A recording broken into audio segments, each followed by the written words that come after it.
Hello बच्चों, read and teach class में आपका स्वागत है। आज हम हिंदी में उपसर्ग के बारे में पढ़ने वाले हैं। तो चलिए अपनी क्लास शुरू करते हैं।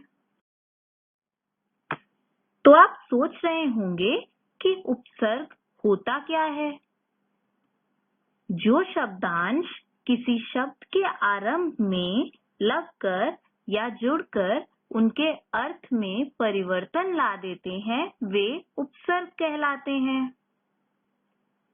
अब उपसर्ग के उदाहरण देखने से पहले हमें एक और शब्द को जानना जरूरी है, जो है मूल शब्द। अब ये मूल शब्द क्या होता है, चलिए देखते हैं। मूल शब्द वे शब्द होते हैं जो भाषा में अपने पूर्ण या मूल रूप में बिना तोड़े प्रयोग किए जाते हैं। चलिए अब उपसर्ग और मूल शब्दों को उदाहरण से समझते हैं। मान लीजिए मैंने एक शब्द लिया पेट और दूसरा शब्द लिया भर, जिसका अर्थ है पूरा। जब मैंने इन दोनों शब्दों को जोड़ा तो मेरे पास एक नया शब्द बन के आया। आइए देखते हैं कैसे। भर जमा पेट हुआ भर पेट, जिसका अर्थ है पेट भरकर। तो बच्चों, यहाँ भर एक उपसर्ग है, जबकि पेट एक मूल शब्द है। जब मैंने उपसर्ग और मूल शब्द को जोड़ा तो मेरे पास एक नया शब्द बनकर आया, जो था भरपेट। भर उपसर्ग से और भी शब्द बन सकते हैं। आइए देखते हैं। भरपूर, भरसक, भरमार। चलिए अब एक और उदाहरण देखते हैं। मेरा शब्द है जन, जिसका अर्थ है लोग। वहीं मेरा दूसरा शब्द है परि, जिसका अर्थ है पूर्ण। जब मैंने इन दोनों शब्द को जोड़ा तो मेरे पास एक नया शब्द बना। परि जमा जन हुआ परिजन, जिसका अर्थ है रिश्तेदार।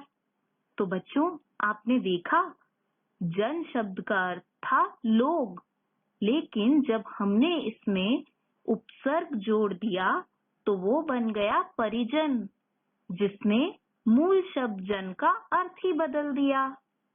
तो यहाँ पर हमारा उपसर्ग क्या था? परि। और हमारा मूल शब्द क्या था?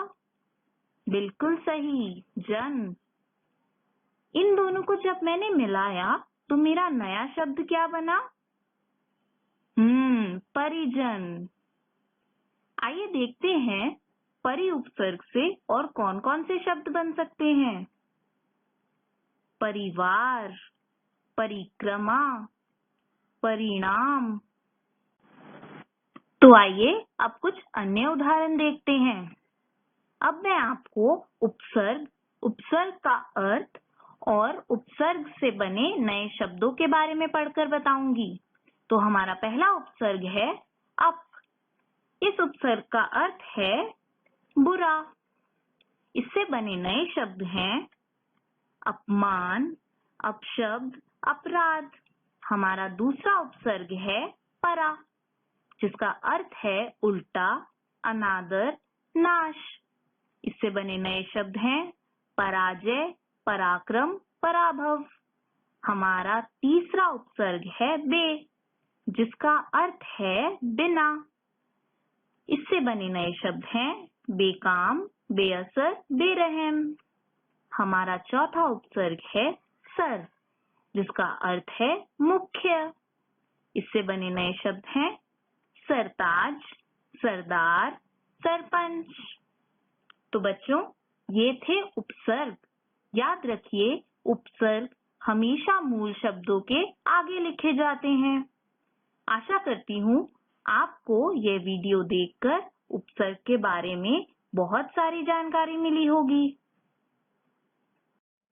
तो बच्चों, अब मैं आपको ये वर्कशीट भेज रही हूँ। आपको इस वर्कशीट को अपनी कॉपी में पूरा करके इसकी फोटो लेकर पीपल व्हाट्सएप ग्रुप में भेजना है। वर्कशीट का पहला सवाल है, जो शब्दांश किसी शब्द के आरंभ में लगकर या जुड़कर उनके अर्थ में परिवर्तन ला देते हैं वे डैश कहलाते हैं। अब आपको 4 विकल्प दिए गए हैं। आपको सही विकल्प को चुनकर रिक्त स्थान में लिखना है।